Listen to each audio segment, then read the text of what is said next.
Hello students, welcome to pen and paper. আজকে আমরা আলোচনা করব ইলেকট্রোস্ট্যাটিক পোটেনশিয়াল বা স্থির তড়িৎ বিভব নিয়ে। তো আমরা ফার্স্ট আলোচনা করব যে বিভব কাকে বলে। এখানে আমরা কিছু এক্সাম্পল নিয়ে দেখব যে বিভব কাকে বলে, ক্লাস 11-এর যে আমরা যেটা শিখে এসেছি।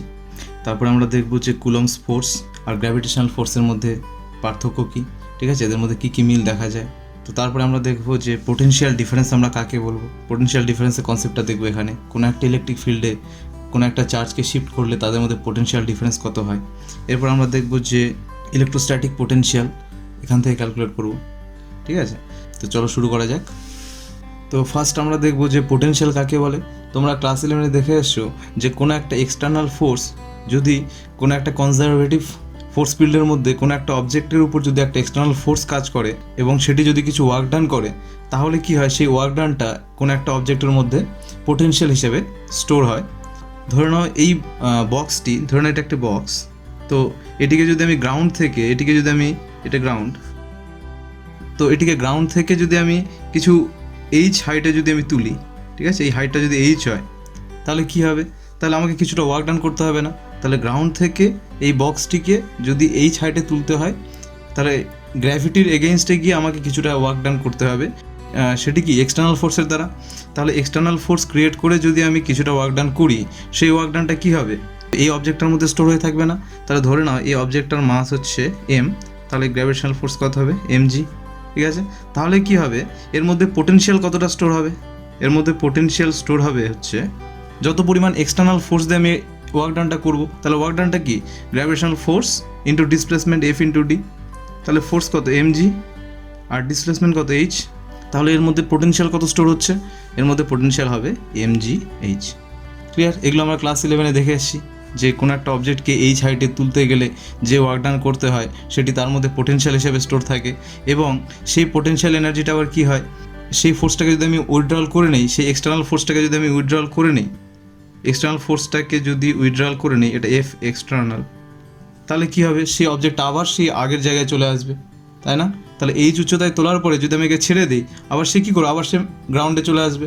তার মানে যতটুকু ওয়ার্ক ডান করে আমি এটাকে তুলেছিলাম এইচ হাইটে, এক্সটার্নাল ফোর্সটা তুলে নেওয়ার সঙ্গে সঙ্গে সে একই পরিমাণ সে ওয়ার্ক ডান করে চলে আসবে না গ্রাউন্ডে। তার মানে কি, যে পোটেনশিয়াল এনার্জিটা তুমি এর মধ্যে স্টোর করেছো এক্সটার্নাল ওয়ার্ক ডান করে, সেই পোটেনশিয়াল এনার্জিটা আবার কিন্তু এটা আবার কি হয়ে যাবে, কাইনেটিক এনার্জিতে কনভার্ট হয়ে যাবে, কাইনেটিক এনার্জি। ক্লিয়ার? তার মানে কি, কনজারভেটিভ ফোর্স ফিল্ডে যে এনার্জিটা পোটেনশিয়াল হিসেবে স্টোর থাকে, সেই এক্সটার্নাল ফোর্সটাকে তুলে নিলে সেটা কি হয়ে যায়, কাইনেটিক এনার্জিতে কনভার্ট হয়ে যায়। তার মানে কি, এখানে তাহলে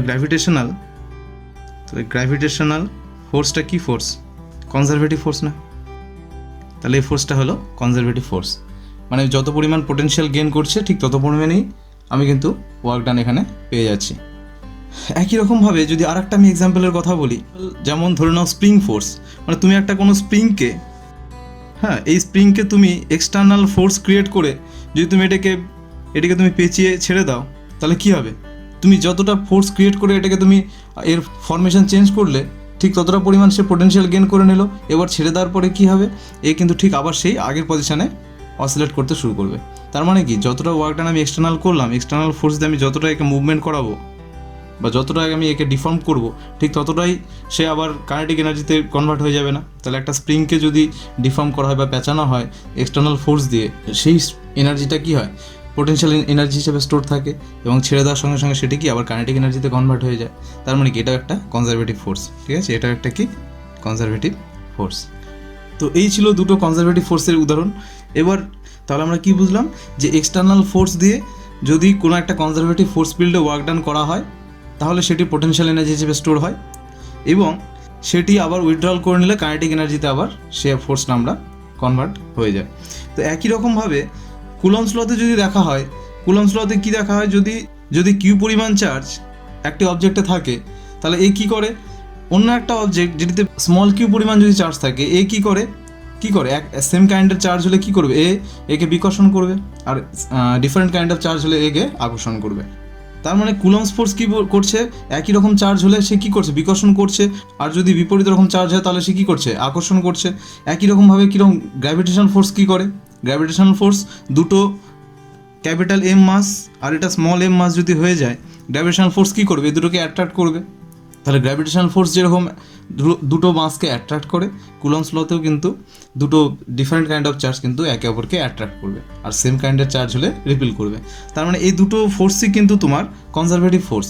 কীরকম, যে গ্র্যাভিটেশনাল ফোর্সে এটা এই অবজেক্টটা যদি এম মাসের হয়ে যায় আর এই অবজেক্টটা যদি স্মল এম মাসের হয়ে যায়, তাহলে এই দুটোর মধ্যে যে গ্র্যাভিটেশনাল অ্যাট্রাকশন, ঠিক আছে, এই দুটোর মধ্যে যে FG যেটা গ্র্যাভিটেশনাল অ্যাট্রাকশন ফোর্স, তাহলে সেটা কত হবে? সেটা হবে FG equals to G M by R square না? এই দুটোকে ডিস্টেন্সটা আমি যদি ক্যাপিটাল আর বলি তাহলে আমরা এটা জানি। আবার কুলম্বস লর ক্ষেত্রে কি, এটা যদি পজিটিভ কিউ চার্জ হয়, এটা যদি স্মল কিউ চার্জ হয়, এদের মধ্যে অ্যাট্রাকশন বা রিপালসিভ ফোর্সটা কত হয়? তাহলে FC যদি আমি বলি এটাকে, তাহলে আমরা কি জানি? Q1 Q2 by R square, এটা হবে না? তাহলে দেখো দুটো ফোর্সই কিন্তু আর এর স্কোয়ারের সঙ্গে ইনভার্সলি প্রপোর্শনাল, মানে কি দুটো ফোর্সই কিন্তু ইনভার্স স্কোয়ার ফোর্স। তাহলে এদের মধ্যে সেম কাইন্ড অফ ক্যারেক্টারিস্টিক্স দেখা যাচ্ছে, শুধু ডিফারেন্সটা কোথায়? শুধু দেখো এটার কনস্ট্যান্ট আর এটার কনস্ট্যান্ট কিন্তু ডিফারেন্ট, তাছাড়া কিন্তু ক্যারেক্টারিস্টিক্স সেম। এখানে কুলম্বস লতে চার্জ নিয়ে কথা বলা হচ্ছে আর গ্র্যাভিটেশনাল ফোর্সে মাস নিয়ে কথা বলা হচ্ছে, এবং তাদের কিন্তু ফরমেশনটা ঠিক একই। তাহলে এই দুটো ফোর্সই কি ইনভার্স স্কোয়ার ল মেনটেন করছে? কি মেনটেন করছে? ইনভার্স স্কোয়ার ল। ক্লিয়ার? এবার নেক্সট আমরা আলোচনা করব যে পোটেনশিয়াল ডিফারেন্স কাকে বলে। তাহলে দেখা যাক যে পোটেনশিয়াল ডিফারেন্স কাকে বলে। ধরে নাও কোনো একটা পজিটিভ প্লাস কিউ চার্জ কোথাও সেন্টারে কোনো এক জায়গায় আছে, তাহলে এর চারিদিকের স্পেসে কী করবে? ইলেকট্রিক ফিল্ড জেনারেট করবে না? তাহলে ইলেকট্রিক ফিল্ড লাইন্সগুলো কী হবে? এই চার্জ থেকে চারিদিকে পারপেন্ডিকুলার, রেডিয়ালি পারপেন্ডিকুলার হিসাবে চারিদিকে ছড়িয়ে পড়বে। এই ইলেকট্রিক ফিল্ড লাইন্সের জন্য কী হবে? এর আশেপাশে যদি কোনো ইউনিট পজিটিভ চার্জ বা টেস্ট চার্জ যদি চলে আসে, ধরে নিলাম আমি এখানে একটা পজিটিভ কিউ চার্জ আমি নিয়ে এসেছি বাইরে থেকে, কোথাও যদি একটা পজিটিভ কিউ চার্জ এখানে যদি আসে, তখন কি করবে? এই চার্জটি কি করবে? এই টেস্ট চার্জটিকে কি করবে? বাইরে বের করার চেষ্টা করবে। কী করবে? এর ফোর্স ফিল্ড থেকে একে বাইরে বের করে দেওয়ার চেষ্টা করবে। কারণ কি, আমরা জানি same kind of charge repeal করে। তার মানে কি, কোনো একটা যদি টেস্ট চার্জ কিউকে কোনো একটা পয়েন্ট আর থেকে ইলেকট্রিক ফিল্ডের কোনো একটা পয়েন্ট পিতে নিয়ে আসতে হয়, তাহলে আমাকে একটা এক্সটার্নাল ফোর্স ক্রিয়েট করতে হবে না? কার বিরুদ্ধে? এই ইলেকট্রোস্ট্যাটিক ফোর্সের বিরুদ্ধে। তার মানে কি, এই ইলেকট্রোস্ট্যাটিক ফোর্স, এটাকে যদি আমি FE বলি, তাহলে ইলেকট্রোস্ট্যাটিক ফোর্স কি এই বরাবর কাজ করছে, এটাকে আমি FE বললাম। তাহলে এটা কার সঙ্গে সমান হতে হবে? এই এক্সটার্নাল ফোর্সটার সঙ্গে সমান হতে হবে না?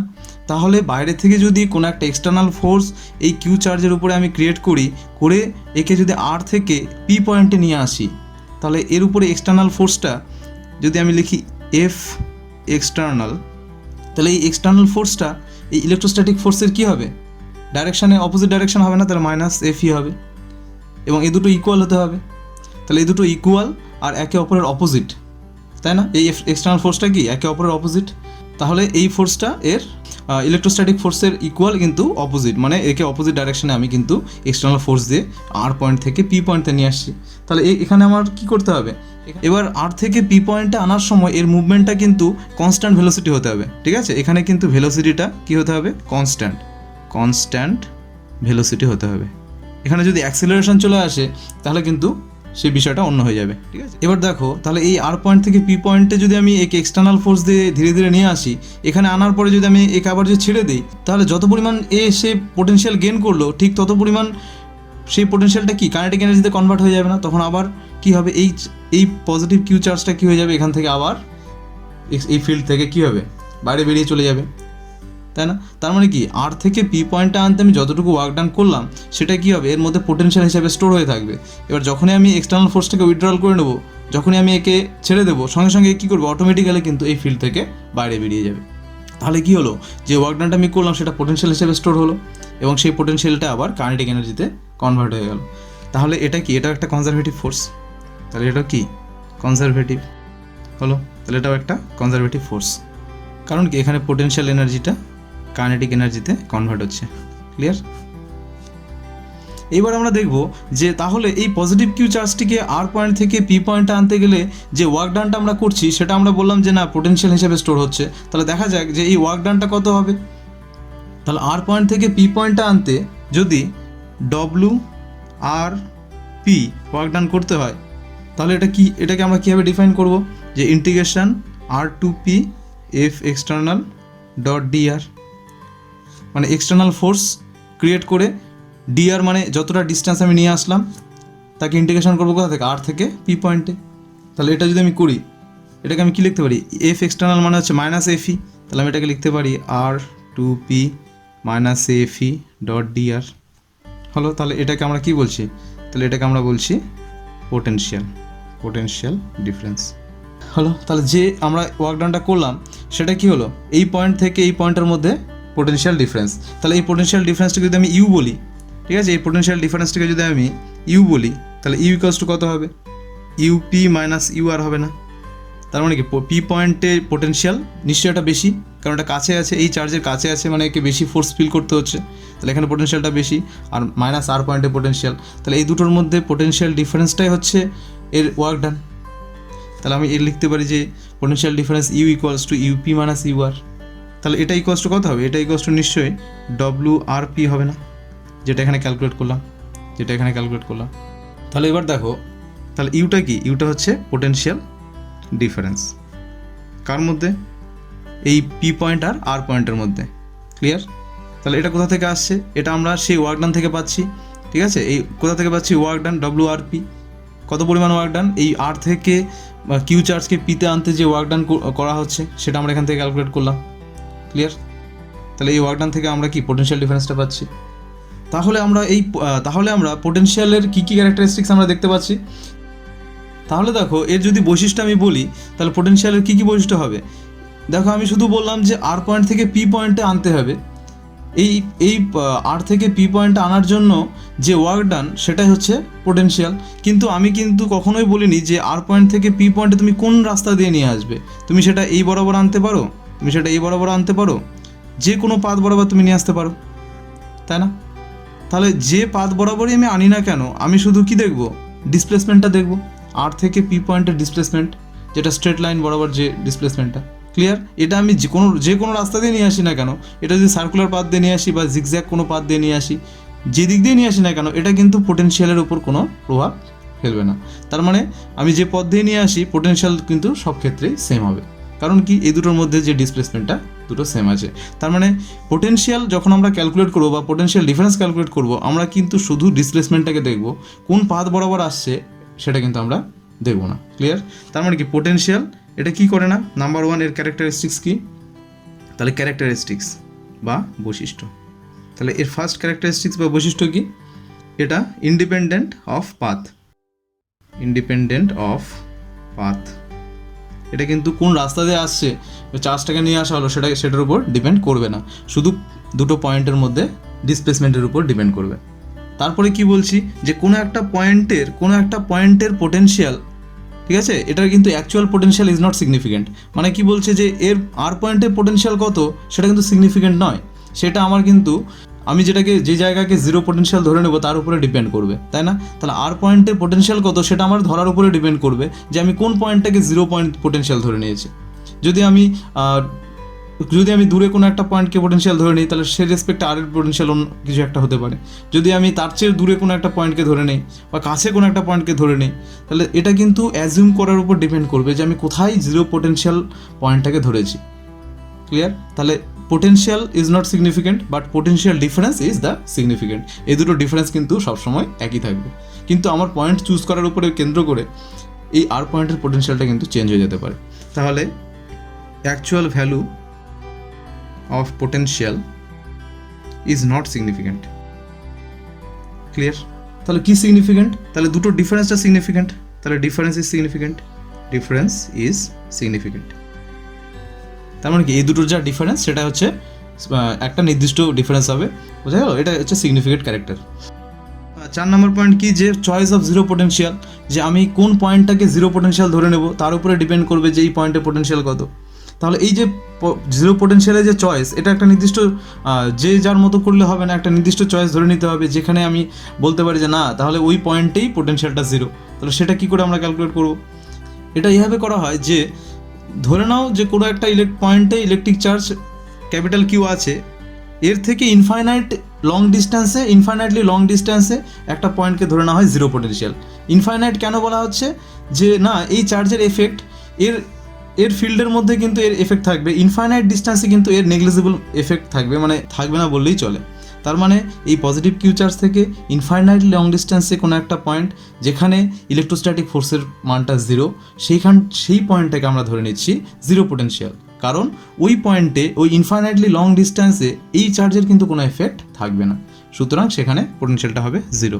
এটা যদি আমরা ধরে নিই তাহলে আমরা কি লিখতে পারি, তাহলে পি পয়েন্টে কোনো একটা চার্জকে আনতে এই পয়েন্টের পোটেনশিয়ালটা আমরা কী করে ক্যালকুলেট করব, তাহলে আমরা ধরে নেব যে পি পয়েন্টে কোনো একটা চার্জকে ইনফাইনাইটলি লং ডিস্টেন্স থেকে পি পয়েন্টে নিয়ে আসা হলো, তার জন্য যা ওয়ার্ক ডান, তাহলে সেটাকে আমরা কীভাবে লিখব, W from infinity two P. এটা কি লিখব যে পি পয়েন্টে potential minus potential at infinity. এটাকে আমরা কত ধরে নিয়েছি, এটাকে আমরা 0 ধরে নিয়েছি না, এটা 0, তাহলে কী হয়ে যাবে, এটা হয়ে যাবে UP, that is potential at the point P. বোঝা যাচ্ছে, এইভাবে আমরা কিন্তু জিরো পোটেনশিয়াল ইনফাইনাইট পয়েন্টটাকে জিরো পোটেনশিয়াল ধরে নিয়ে এই ক্যালকুলেশনটা করতে পারি যে কোনো একটা পয়েন্টে পোটেনশিয়াল এই কিউ চার্জের জন্য কত। ক্লিয়ার? তাহলে এই 4টা ক্যারেক্টারিস্টিক্স আমরা দেখতে পেলাম।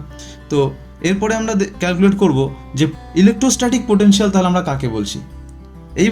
এইবার যদি বলা হয় যে না, এই যে পয়েন্ট চার্জ কিউ, এই কিউ চার্জের ভ্যালু যদি বেশি হয় তাহলে পি পয়েন্টে নিয়ে আসতে বেশি ওয়ার্ক ডান করতে হবে না, কারণ কিউ এর ভ্যালুর উপর ডিপেন্ড করছে যে পি পয়েন্টের পোটেনশিয়ালটা কত হবে, তাই না? কারণ কি কিউ এর ভ্যালু যদি বেশি হয় তাহলে এই পজিটিভ কিউ চার্জটা কী করবে, একে বেশি ফোর্স দিয়ে রিপিল করবে না, কিন্তু কিউ এর ভ্যালু যদি কম হয়ে যায় তাহলে সেই ফোর্সটা ধীরে ধীরে কমে যাবে। তাহলে কি এই কিউ এর উপর ডিপেন্ড করছে যে পি পয়েন্টে কিউ এর পোটেনশিয়ালটা কত হবে, তাহলে এটা কিন্তু কিউ এর উপরও ডিপেন্ড করছে, কিউ চার্জটির উপর ডিপেন্ড করছে, চার্জের অ্যামাউন্ট বা চার্জের ভ্যালুর উপর ডিপেন্ড করছে। এখানে আমরা বলা হচ্ছে যে না, এই কিউ চার্জটিকে যদি ইউনিট পজিটিভ চার্জ ধরে নেওয়া হয়, এই কিউ চার্জটিকে যদি ইউনিট পজিটিভ চার্জ ধরে নেওয়া হয়, তাহলে এই চার্জটি ইনফাইনাইট থেকে পি পয়েন্টে আনতে যে ওয়ার্ক ডান করতে হবে সেটা হচ্ছে তার পি পয়েন্টে ইলেকট্রোস্ট্যাটিক পোটেনশিয়াল। তাহলে ইলেকট্রোস্ট্যাটিক পোটেনশিয়াল আমরা কখন বলবো, যদি এই কিউ চার্জটি ইউনিট পজিটিভ চার্জ হয়ে যায়। ক্লিয়ার? তাহলে এটিকে যদি ইউনিট পজিটিভ চার্জ ধরে নেই তখন হবে কি, পি পয়েন্টে এর যা পোটেনশিয়াল সেটাকে আমরা বলবো ইলেকট্রোস্ট্যাটিক পোটেনশিয়াল। তাহলে ইলেকট্রোস্ট্যাটিক পোটেনশিয়াল কী হবে, তাহলে এটাকে আমরা কি লিখতে পারি, that is equals to VP minus VR. তার মানে কি, এটাকে আমরা যদি এর রেসপেক্টে লিখতে চাই তাহলে আমরা কি লিখব, UP minus UR divide by Q. বোঝা গেল? তার মানে কি, এই দুটোর মধ্যে পোটেনশিয়াল ডিফারেন্সকে চার্জের ভ্যালুটা দিয়ে ডিভাইড করে দিলাম, তার মানে কি ইউনিট চার্জের জন্য আমরা পেয়ে গেলাম। ক্লিয়ার? তাহলে ইউনিট চার্জের জন্য এই দুটোর ডিফারেন্সকে আমরা কি বলছি, ভিপি মাইনাস ভিআর, এটা আর হবে। ক্লিয়ার? তাহলে এটা হচ্ছে তোমার ইলেকট্রোস্ট্যাটিক পোটেনশিয়াল ডিফারেন্স, আর কোনো একটা পয়েন্টের যে পোটেনশিয়ালটা সেটা হচ্ছে ইলেকট্রোস্ট্যাটিক পোটেনশিয়াল। বোঝা যাচ্ছে? তার মানে ইলেকট্রোস্ট্যাটিক পোটেনশিয়াল আমরা কাকে বলবো, যে work done to bring unit positive charge from infinity to the point in electric field. Clear? তার মানে ইনফিনিটি থেকে ইউনিট পজিটিভ চার্জকে ইলেকট্রিক ফিল্ডের কোনো একটা পয়েন্ট আনতে যে ওয়ার্ক ডান করতে হয় তখন সেই পয়েন্টে তাকে বলা হয় ইলেকট্রোস্ট্যাটিক পোটেনশিয়াল। আর এই দুটোর ডিফারেন্স, ইউনিট চার্জের জন্য যে ডিফারেন্স সেটা বলা হচ্ছে ইলেকট্রোস্ট্যাটিক পোটেনশিয়াল ডিফারেন্স। ক্লিয়ার? তাহলে আজকে আমরা কী কী শিখলাম, ফার্স্ট আমরা দেখলাম যে পোটেনশিয়াল কাকে বলে, গ্র্যাভিটেশনাল ফোর্সের জন্য পোটেনশিয়াল কি, ঠিক আছে, এটা একটা কনজারভেটিভ ফোর্স, এটা আমরা দেখলাম। স্প্রিং ফোর্সের জন্য এটা একটা কনজারভেটিভ ফোর্স, কীভাবে হচ্ছে সেটা দেখলাম। এরপর আমরা দেখলাম যে কুলম্বস ফোর্স আর গ্র্যাভিটেশনাল ফোর্সের মধ্যে রিলেশন কি। কুলম্বস ফোর্সের জন্য আমরা ক্যালকুলেট করলাম, গ্র্যাভিটেশনাল ফোর্স, এই দুটোকে আমরা কম্পেয়ার করলাম, ঠিক আছে, এই দুটো ইনভার্স স্কোয়ার ল মেনটেন করছে, আমরা দেখলাম যে দুটো ইনভার্স স্কোয়ার ল মেনটেন করছে। এরপর আমরা দেখলাম যে পোটেনশিয়াল ডিফারেন্স আমরা কাকে বলবো, কোনো একটা ইলেকট্রিক ফিল্ডের মধ্যে যদি স্মল কিউ চার্জকে কোনো একটা আর পয়েন্ট থেকে পি পয়েন্টে আনা হয় তাহলে এদের মধ্যে যে পোটেনশিয়াল ডিফারেন্স সেটা আমরা এখানে ক্যালকুলেট করলাম, আমরা এটা ক্যালকুলেট করলাম। এরপর আমরা দেখলাম যে না, পোটেনশিয়ালের কী কী ক্যারেক্টারিস্টিক্স দেখা যায়, এখানে আমরা দেখলাম যে কী কী ক্যারেক্টারিস্টিক্স দেখা যায়, 4টে ক্যারেক্টারিস্টিক্স। এরপর আমরা ক্যালকুলেট করলাম যে ইলেকট্রোস্ট্যাটিক পোটেনশিয়াল আমরা কাকে বলবো, দুটোর মধ্যে ইলেকট্রোস্ট্যাটিক পোটেনশিয়াল ডিফারেন্স কী বোঝা গেল, এই হচ্ছে তার ডেফিনেশন। তো আজকের আলোচনার বিষয় অবধি ছিল। এই বিষয়ে যদি তোমাদের কোনো প্রশ্ন থাকে তাহলে তোমরা কমেন্টে জানাতে পারো, আর পরের ক্লাসগুলো পাওয়ার জন্য চ্যানেলটিকে অবশ্যই সাবস্ক্রাইব করবে। অ্যাটেনশন দেওয়ার জন্য ধন্যবাদ।